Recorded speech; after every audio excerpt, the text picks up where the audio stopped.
57 Gold Radio, back again. Gary Cubetta from Scottsdale, Arizona, and it's my pleasure to introduce Mish Shedlock from the Global Economic Trend Analysis, one of the top financial blogs in the country. Mish, you do a tremendous job with it.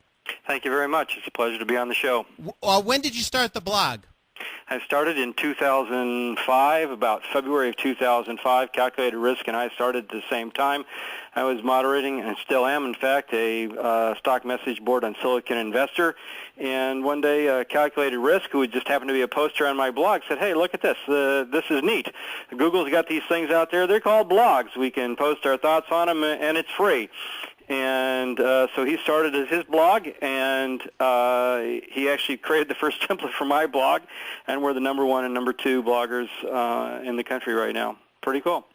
Which is amazing because there's tens of thousands of blogs. It's very difficult for someone new in the blog industry or blogosphere to break through, and yet you're on top. So I'm curious, how did that transition happen from starting it to becoming number one? Well, I think I'm going to be number one this month. The current stats show I'm number two, but I think I'm going to move into number one.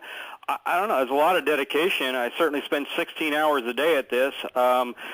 I do know that all the top bloggers do pour their hearts and souls into this. So, it's a matter of love. I don't think you do it for money or fame. I think you do it because you like it, and I certainly like talking about the stocks, the economy, and that. And I happen to be a good writer, but although I read some of the stuff that I first wrote way back in 2005, I kind of cringe at it.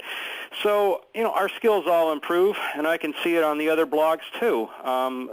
The quality of the work on the blogs beats mainstream media hands down. Our economic analysis beats mainstream media hands down. I'm invited to a seminar at the Kauffman Institute mid-month, and they invited the top bloggers in the country, and we're going to talk about these things and how bloggers can influence public opinion. I'm going to give a little talk about that. So it's been a lot of fun, but it's certainly been a lot of work. And, of course, you've broken through to mainstream media. I've heard you many times with George Norrie on Coast to Coast, which is carried on some 500 AM stations across the country. So you've really broken through from just being with the Internet, which, of course, is huge in itself, to mainstream media.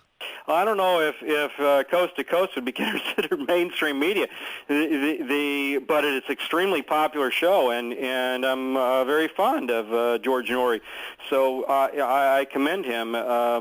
He started from nothing and built a tremendous radio broadcasting network. I've been on the Eric